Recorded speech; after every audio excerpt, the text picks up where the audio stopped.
you wondering what trailer hitch you should use on your Audi?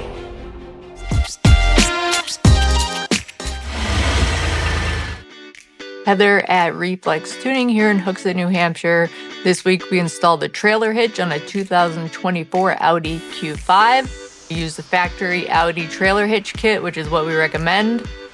Quality is excellent. It comes with the wiring and the control module. The control module does need to be programmed to the vehicle.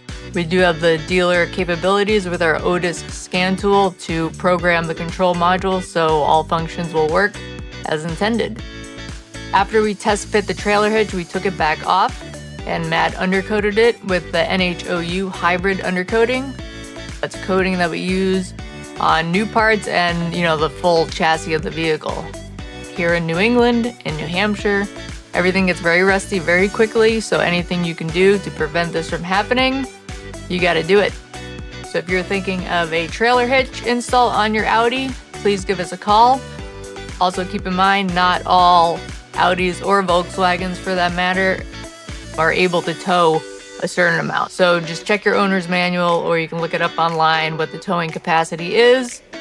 In this case, the customer is just using it as a bike rack. However, it was worth putting the Audi kit in, so in the future if she wanted to tow a trailer, a boat, whatever it may be, she's ready to go. So thanks for watching and catch us next time.